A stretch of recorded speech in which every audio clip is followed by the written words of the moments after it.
أعوذ بالله من الشيطان الرجيم بسم الله الرحمن الرحيم يسألونك عن الأنفال قل الأنفال لله والرسول فاتقوا الله وأصلحوا ذات بينكم وأطيعوا الله ورسوله إن كنتم مؤمنين صدق الله العظيم. دا سورة أنفال او پدی پسی سورة توبه پدی دو سورتونو کې د جهاد احکام د غي شرایط او د جهاد قسمونه د جهاد حکمتونه د جهاد ضرورت او د مسلمان د پاره په جهاد کې کامیابی دا ټول سيزونه په دې دوه سورتونو کې بیان شوي.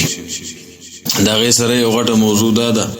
چې د کفر سرکشي او بغاوت او همیشه د پاره کافران د مسلمانانو خیرخواهان نه جوړيږي بلکې همیشه د پاره سن سه یو چال جوړي او دا غي په ذریعہ باندې مسلمان ته د تکلیف رسولو کوشش کوي. نو دا پکې بیانېږي او د مسلمان او د منافق فرق د جهاد په ذریعہ باندې. نو دا د دې غټ موضوعات دي.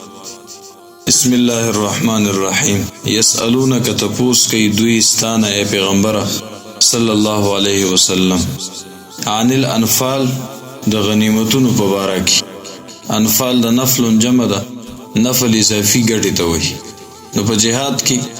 خو اصلي او مقصدی ګټه شهادت او غزا ده چې الله تعالی په اجر راکړي. شهادت ہے مقصود و مطلوب مومن نه مال غنیمت نه کشور کشای. نو اصلي مقصد خدا دی چې الله تعالی راضي شي. خدای د پاسه اضافي مقصد دا دی الله تعالی د خپل طرف نو مسلمانانو د لپاره یو ګټه دا مقرر کړی ده چې کله جهاد وکړي نو مال غنیمت هم دوی خپل منځ کې تقسیمای او دوی ته د کافرانو مال هم را رسي. علماء لیکلي چې په ټولو کې زیات حلال او طیب رزق د غنیمت دی.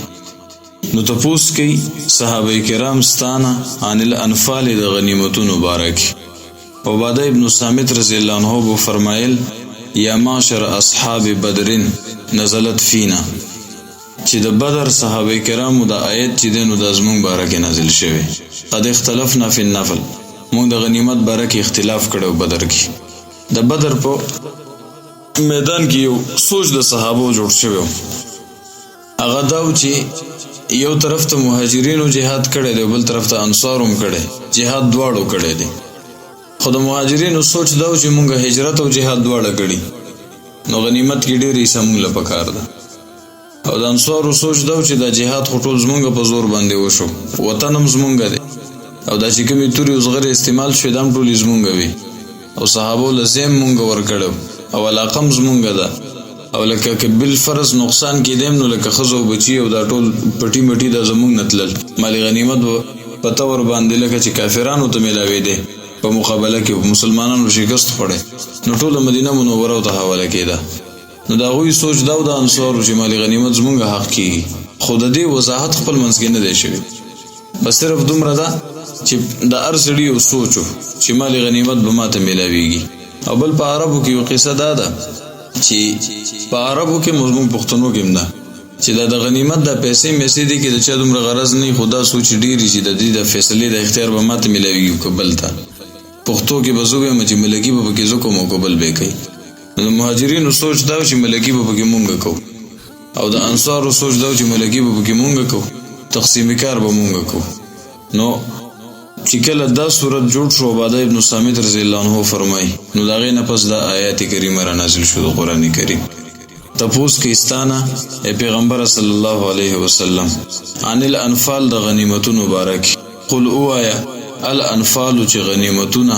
لله خاص د الله لپاره دی ور رسول او د رسول لپاره دی صلی الله علیه وسلم. او دا استمویل چې شروع کله اسلام راشي نو خاص رسول به مرادي دینه مراد جناب محمد رسول الله دی صلی الله علیه وسلم. نو غنیمتونه تقسیمول او د دې ملکیت او د دې ملک دواړه دا د الله تعالی او د رسول په لاس بل چاته د دې څه اختیار نشته. نو فتقوا الله تاسو او یریږئ د الله تعالی نه. جهاد هم کړی دی او اوس په نیتونو کې خالص مراولې په نیتونو کې فرق مراولې د الله تعالی نه یره وکړئ د غنیمت د مال تمام مساتئ او دا مقصد ونه ګرځي اسنه چې هغه کړی عمل له د دې نیت د وجه نه برباد شي. واصلحوا تاسو اصلاح وکړئ ذات بینکم دا کارونو چې تاسو مینځ کې دي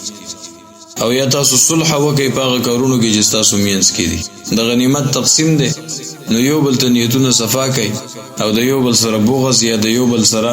کینه وغیرہ دا ونه ساتي او تقسیم بسوک کوي الله او رسول د الله تعالی د طرف نه به حکم راځي هغه روسته د لسمې سپاره په سر کې ډومنه آیت ته باغی باندې بیا غنیمتونه تقسیم شو واطیعوا الله تاسو یې اطاعت کوي تابعداري کوي د الله تعالی ورسوله تابعداري کوي د الله تعالی د رسول چې داغه څه حکم نو باغی باندې لاړ شي ان کنتم مؤمنین که چرته یې تاسو ایمان لرونکي د مال غنیمت بارکه مخکینی قوانین داو د نبی علیه الصلاۃ والسلام د بعثت نه مخکې د بنی اسرائیل د ورو داغې نه مخکینی پیغمبران چې په جنگ کې به کم مال غنیمت راغې ناغه به یو طرف ته ډیرې کو او بیا به هغه ته ور کې خو ناغه به په ور باندې وسېزل او بس الانفال لله غنیمتونه خاص د الله تعالی د پاره خود نبی علیه الصلاۃ والسلام دراتلو سره د حکم الله تعالی بدل کو اوس اصل د انساني فطرت مطابق حکم داده چې کله سړی د دشمن سره جنگيږي او داغه نه سواخلی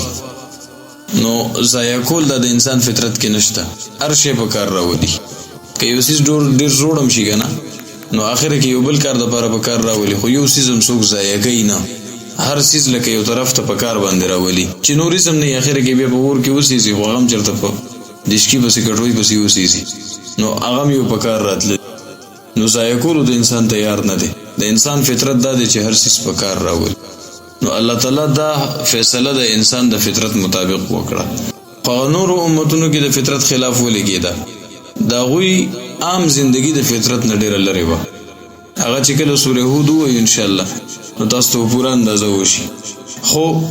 اکثر دا غوي خلک چې نو هغه د فطرت نه ډیر لري پراته لکه مثلا قوم شعیب علیه السلام دا غوي سوچ دا چې پیسې را جمع کوي او موږ راوړي د سره نه دې ته تیارو چې زه د روپۍ صدقه کوم نه دې ته تیارو چې ما نه د روپۍ څو ګټه وکړي په ناب تول کې کم او سودم پکې شروع په هر لحاظ سره صرف پیسې راټولولو نو چې صرف د پیسې د راټولولو ماحول جوړ شون والله فرمایي بس په نه راټولوي چې کوم د غنیمت د راټول شوی دي ته ورته کوي چې تاسو اصلاح وشي چې د پیسې سره د امینه لګه شانتي کم شي دومره زیات نه د بکار نو هغه وخت کې چې دا کوم حکم نازل شوی او خلاف فطرت خو هغه خلک چې هغه د فطرت نه لري وتی په یو طرف باندې یعنی د الله او رسول نه لري شي او شیطان طرف نو الله تعالی د خپل حکم هم د فطرت د عام قانون نه لکشانتیزان طرف ته لري چې دا به تاسو سيزي چې د سره تاسو د ذهن کې دا خبره ختم شي چې موږ د پیسې میلو شي چې jihad کوي چې خالص د الله لپاره خو زموږ امت اخیری امت ته او په دې باندې ترقی تمام ده نو موږ د الله تعالی حکم آسان ک او دا د چې کوم غنیمت حاصل شي هغه خپل منځ کې تقسیموي او خاص طریقه د رستایت کې روانه ده یسالونک تپوس کی دا صحابه کرام ستانه پیغمبره علیه الصلاۃ والسلام عن الانفال د غنیمت مبارکی قل او پیغمبره الانفال غنیمتون لله خاص د الله تعالی د پاره دی او رسول او خاص د رسول د پاره دی صلی الله علیه وسلم فاتقوا الله نو یریږي د الله تعالی نه واصلحوا او تاسو اصلاح کوي ذات بینکم دا کارونو چې تاسو مینس کې دي دا غنیتونو چې تاسو مینس کې دي دا خبرو چې تاسو مینس کې دي واطيعوا الله او تابعداري کوي د الله تعالی او رسوله د الله تعالی د رسول ان کنتم مؤمنین کچرته تاسو ایمان لرونکي صدق الله